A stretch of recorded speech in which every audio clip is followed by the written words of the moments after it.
કરવી હોય તો તમારે બદના એટલે કે ઊંટની પણ કુરબાની કરવી પડે. ને કાંઈ ન કરી શકતા હોય તો અમે અમુક એવી રકમ જે છે સદકો તમે કરી શકો, જેથી તમારી ભૂલ જે છે અલ્લાહ તાલા માફ કરે.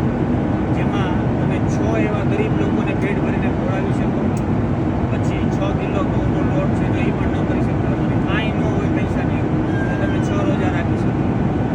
આ જે છે એ અમુક જે છે એ તમારે જે દમની કિસ્મ છે, પછી બદનાની કિસ્મ છે, અને ભૂલ થઈ હોય તો તમે અમુક સદકો વિદા કરો. જે લોકો ત્યાં સાફ સફાઈ કરતા હોય છે એ લોકો સદકો લે છે, બાકી બીજું કોઈ લેવાવાળું નથી. અને અમુક અત્યારે જે છે પાકિસ્તાનથી બધા અમુક વેર આવી ગયા છે તો એ લે છે, બાકી બીજું કોઈ લેવાવાળું અત્યાર સુધી.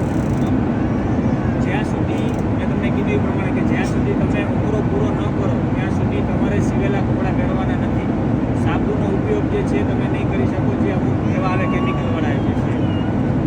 બીજું કે તમે અત્યારે જે છે એ સુગંધવાળી વસ્તુ ન ખવાય એનું પણ ધ્યાન રાખવું પડશે. જ્યારે હોટલે પહોંચો ત્યારે કદાચ એહરામ બગડ્યો હોય, આજે એહરામ જે છે તો એહરામના બદલામાં એહરામ બદલી શકશો, પણ સિવેલું કોઈ કાપડ તમે પહેરી શકશો નહીં. તમને ગરમી લાગતી હોય, ઠંડી લાગતી હોય, તમને જે થતું સિવેલા કપડાં તમે પહેરી શકશો નહીં. તમારી પાસે કદાચ બીજો એહરામ હોય અને આ એહરામ બગડ્યો છે તો તમે એહરામના બદલામાં એહરામ બદલી શકો. લેડીઝ જે છે એમના કપડાના બદલામાં કપડાં જે છે એ ચેન્જ કરી શકે, કેમ કે એના કપડાં જ એહરામ છે. જેન્ટ્સ જે છે એમને 2 સફેદ ચાદર જે છે એનો એહરામ છે, બરાબર. અત્યારે તમે 8:30 વાગે લેટ થશો તૈયાર કરો, બહાર નીકળતા 9:30 સુધીનો ટાઈમ લાગશે.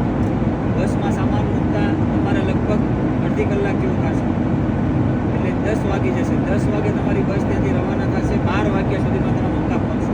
11:30 12 સુધી 1.5 કલાક સુધીનો સમય લાગશે, 1.25 કલાક 1.5 કલાક. હોટલે સામાન મૂકશો 12:30 1 થશે, સૂઈ જાઓ. અમારા ટૂરવાળા પૂરતું કહું છું, સૂઈ જાઓ. સવારે 5 વાગે તમને જગાડવા માટે માણસ આવશે, અને ફજર પડી અને પછી નાસ્તો કરીને આપણે બધા ઉમરો કરવા માટે એક સાથે જશું. તમે જ્યારે ઉમરો કરવા માટે જાઓ છો તો તમે અત્યારે નિયત કરી લીધી, એહરામ બાંધી લીધો, તલબિયા જે વાજિબ છે તમે પડી લીધા. હવે તમારું કામ રહેશે તવાફ કરવાનું. તમે તવાફ કરશો પછી 2 રકાત વાજિબુલ તવાફની નમાઝ પડવાની છે તમારે. જે તવાફ જે કર્યો છે એની 2 રકાત નવાફિલ નમાઝ વાજિબ છે, એ નમાઝ અદા કરવાની છે. ત્યારબાદ તમારે ઝમઝમ પીવાનું છે પેટ ભરીને. ઝમઝમ પીવાઈ ગયા પછી તમારે સફા મરવાની સહી કરવા જવાનું છે. સફા મરવાની સહી થઈ ગયા પછી તમારે હલક અથવા કસર કરાવવાનું છે. બંને કરી શકો, એટલે કે તમારા શરીર જે માથાના વાળ જે છે એમાં તમે અસ્ત્રો મારીને બધા વાળ કટાવી નાખો, અથવા તો કસર કરાવો, 1 ઇંચ જેટલા વાળ તમે બધી જગ્યાએથી કપાવી નાખો. પણ એની અંદર ડિફરન્સ એવો છે કે જો તમે હલક કરાવો છો તો અલ્લાહની રાહમાં 1 બકરાની કુરબાની કરી એટલો સવાબ છે, અને કસર કરાવો છો તો 1 મુર્ગી કુરબાની કરી એટલો સવાબ છે. તમારે નક્કી કરવાનું તમારે શું કરાવવું, બરાબર? સમજાઈ ગયું બધાને? તવાફની અંદર જે છે એ મેં ઓલું કાર્ડ આપ્યું છે, એની અંદર લખેલું છે 3જો કલમો કરવાનો છે.